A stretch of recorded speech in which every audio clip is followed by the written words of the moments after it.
Have you ever sent a text to a woman and then stared at your phone for hours, maybe even days, only to get a dry, one-word response, or worse, complete silence? You wait. You overthink. You start wondering if you said something wrong, and eventually, you feel that pull to text again, just to break the silence, just to feel acknowledged. If that sounds familiar, you are not alone. This is the silent struggle many men face. They try to connect, they try to show interest, they put in effort, but instead of drawing a woman closer, they feel her drifting away. The harder they try, the more distant she becomes. And this is where most men go wrong. Because it's not just about what you say, it's about how you say it. It's about what your words make her feel. Most men don't realize this. They send texts that are logical, polite, even kind. But they fail to create an emotional response. They fail to spark curiosity, excitement, or desire. And without emotion, your words get lost in the noise. This is not a game of charm or cleverness. It's a matter of awareness, a matter of presence. And this is where Stoic philosophy becomes your greatest ally. The Stoics taught us to focus only on what we can control. You cannot control how someone responds. You cannot control how fast she replies, or what mood she's in when she reads your message. But you can control how you show up. You can control your intention. You can control the energy behind your words. Texting is not just communication. It is projection. It is influence. It is leadership in digital form. In this video, we are going to break down 3 powerful texting secrets that women cannot resist. These are not shallow tricks. These are principles rooted in psychology, emotional intelligence, and Stoic thinking. When you apply them, you will stop chasing attention. You will start commanding respect and creating meaningful connection. So the question is, how do you shift the dynamic and take control of the conversation? Let us begin with the first secret. Number 1, texts that trigger curiosity. Curiosity is one of the most powerful forces in human psychology. When something captures your curiosity, your brain locks onto it. It starts looking for answers. It needs resolution. That feeling of needing to know more is what drives people to finish books, binge-watch shows, and click on headlines that promise something unexpected. It is also the reason why some texts get instant replies, while others are left unread. Most men do not understand this. They text in ways that kill curiosity from the start. They say things like, "How was your day?" Logically, "What are you doing?" Logically, or "Hope you are having a nice weekend." These messages are polite, but they do not open any emotional loop. They are easy to ignore because they do not spark any desire to reply. Now think about this. What happens when you receive a message like, "I just realized something interesting about you," or "You won't believe what happened today," or even, "You did something unexpected in my dream last night"? Your brain immediately reacts. You want to know more. You feel a gap, and that gap is what triggers a response. This is where most men get it wrong. They give away too much too soon. They try too hard to sound nice, but they forget that mystery creates movement. The more you leave unsaid, the more she wants to know. Stoic philosophy teaches us something very similar. Marcus Aurelius said, "If it is not necessary, do not say it." That means you do not need to explain everything. You do not need to fill the silence. You do not need to prove your worth with words. You simply need to speak with intention. And when it comes to texting, the less you say, the more power your words can hold. The key is to write texts that spark a question, not texts that explain everything. Instead of saying, "I had a strange day," try saying, "Something reminded me of you today in the weirdest way. Want to guess what it was?" Now she is involved. Now she is thinking. Now she is invested. And when she replies with a question, do not answer directly. Keep her leaning forward. Keep her wondering. If she asks, "What happened?" you can say, "It's a little strange, but let me ask you this first. Have you ever felt like someone crossed your mind right before something unusual happened?" Now she is emotionally connected. She is not just replying, she is sharing. She is sharing. That is how you build chemistry, through curiosity. Most men rush the conversation. They try to impress too quickly. They try to keep her attention by texting more. But texting more is not the solution. Texting with intention is. You want to be the man who makes her stop and think, the man who interrupts her pattern, the man who makes her feel something she does not feel with other people. Every time you send a message, ask yourself this: does this make her curious? Does this open a question in her mind? Or is it just another message that will fade into the background? Curiosity is not about tricking someone. It is about creating an emotional opening. It is about leaving space for interest to grow. It is about understanding how the mind works and using that knowledge to build real connections. If you apply this, your conversations will shift. You will notice more engagement, more questions, more investment, and that is the goal. You are not trying to entertain her. You are trying to connect. Curiosity is the doorway. Walk through it with confidence. Number 2, texts that create anticipation. Curiosity gets her attention. Anticipation makes her stay. When a woman anticipates something exciting, her brain releases dopamine, the same chemical responsible for feelings of pleasure and motivation. That's why people look forward to vacations, surprises, and birthdays. It's not just about what happens.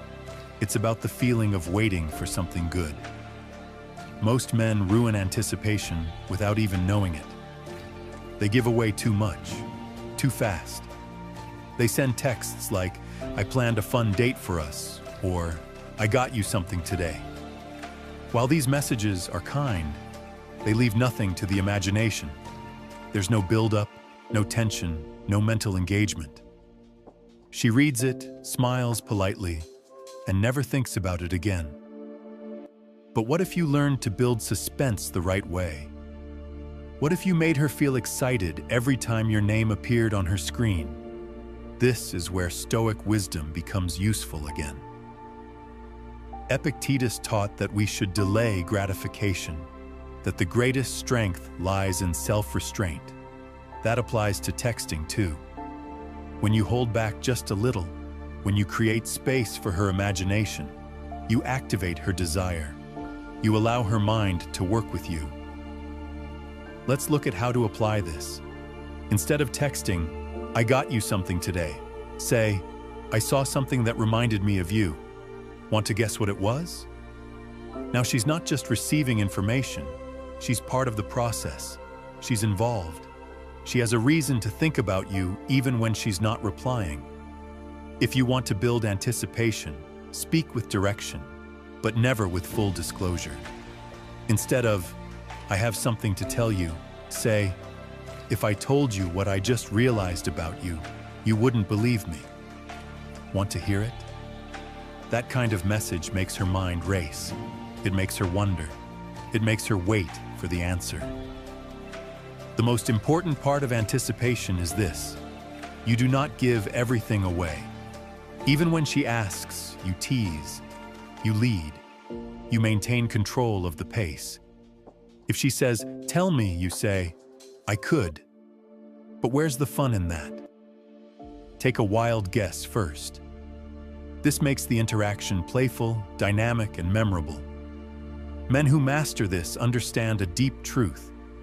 People remember how you make them feel. If your texts make her feel predictable comfort, she might like you, but she will not chase you.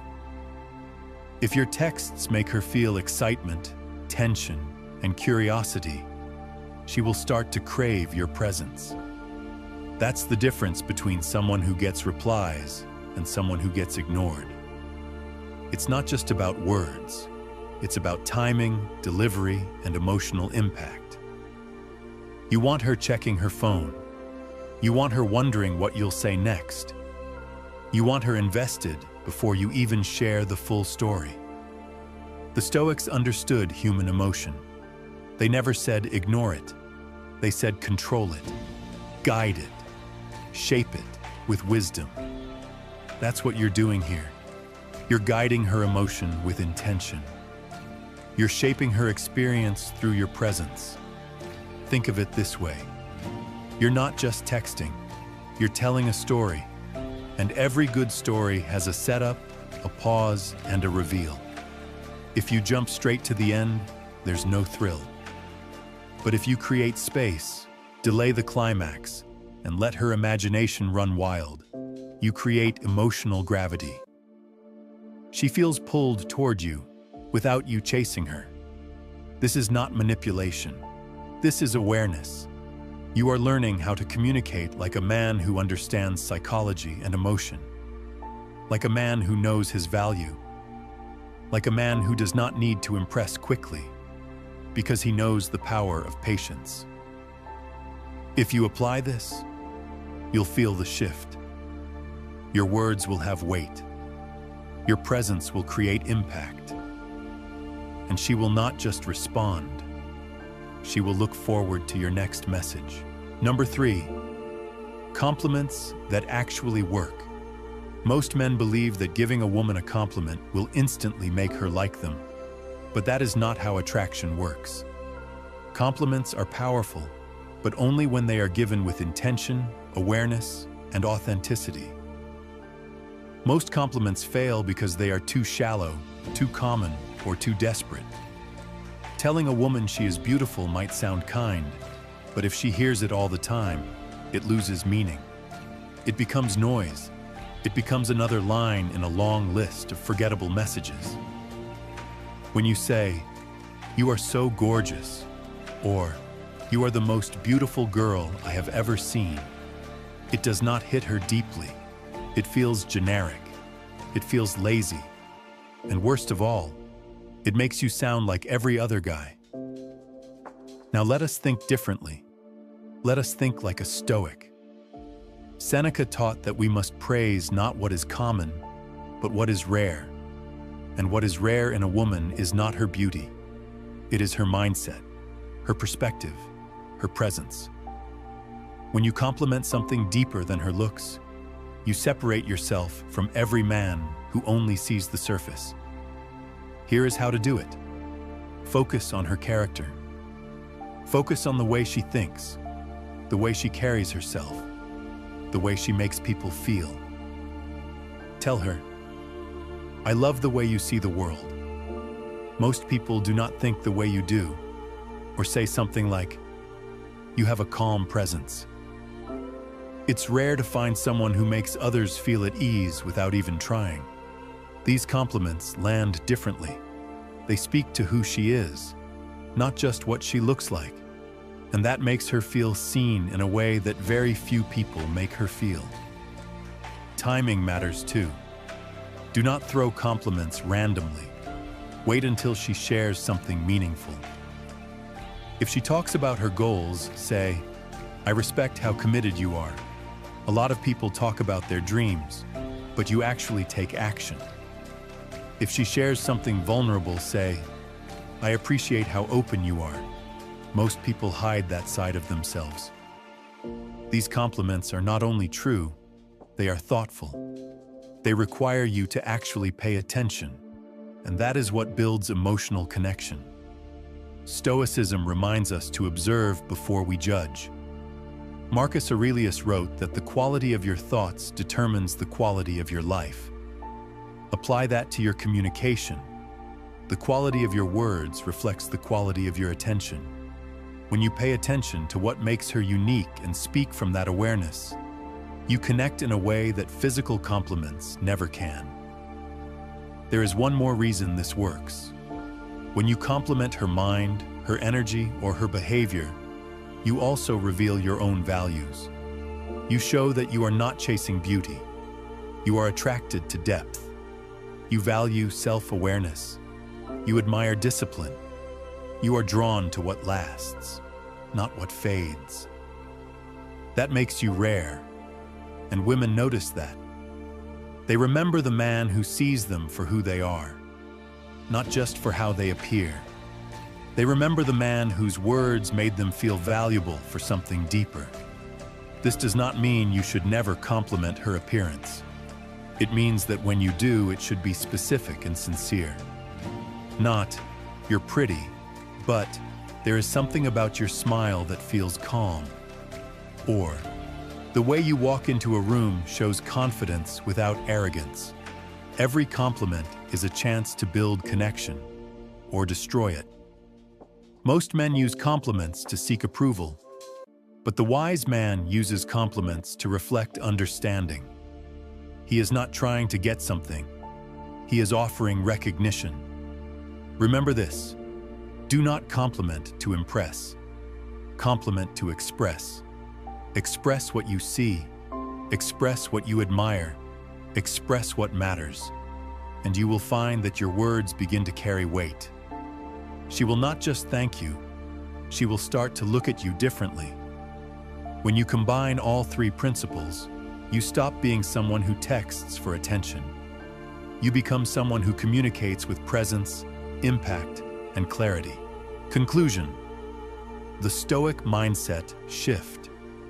Now that you understand how to spark curiosity, build anticipation, and give compliments that make a real impact, it is time to tie everything together.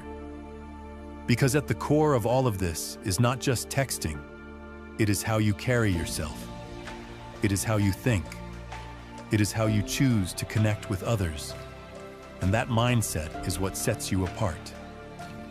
The truth is, texting is not about being clever. It is not about saying the right thing to win someone over. It is about creating emotion. It is about understanding the rhythm of human connection. When you text, you are doing one of three things. You are either sparking curiosity, building anticipation, or making someone feel seen and valued. If your messages do none of those, they are easy to ignore, easy to forget.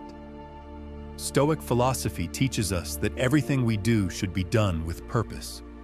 Seneca said, "We suffer more in imagination than in reality." That means the anxiety you feel after being ignored is often caused by your own mind, not the message itself.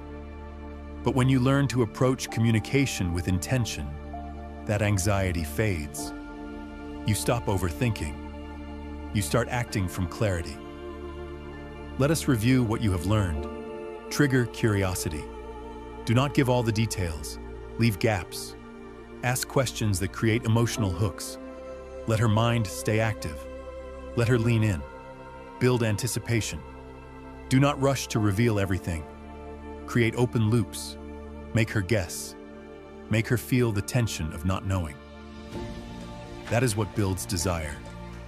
Give genuine compliments. Not about looks, but about mindset, character, and energy. Compliment what makes her unique. Show her that you notice what others miss. That is what builds emotional depth. These are not tricks. These are principles. They work because they reflect a deeper truth.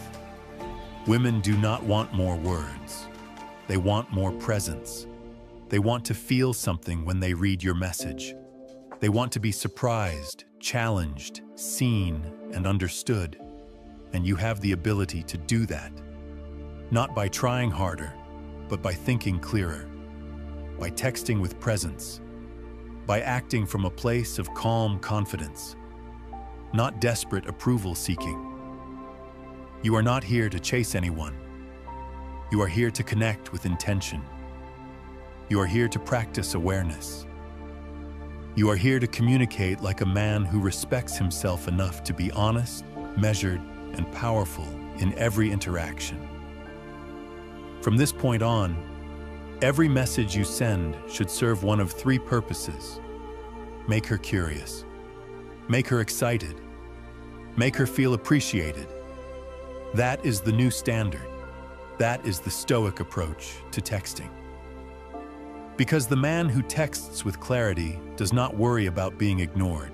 He does not count the minutes after he sends a message. He does not spiral into self-doubt. He knows who he is. He knows what he offers. And if someone does not respond, he does not chase. He reflects. He adapts. He moves forward. That is the power of a Stoic mindset. It gives you peace where others feel panic. It gives you control where others feel chaos. And it gives you presence in a world full of noise. Texting is not a game. It is a skill. And when done well, it can build trust, attraction, and emotional connection. But only if you approach it with awareness, with discipline, with self-respect. Start practicing today. Do not wait for the perfect moment. Do not wait for someone else to change. You are the one in control. You are the one who gets to choose how you show up. And if you do this right, you will never feel ignored again. You will not need to. Because now, you are not just sending messages. You are creating impact.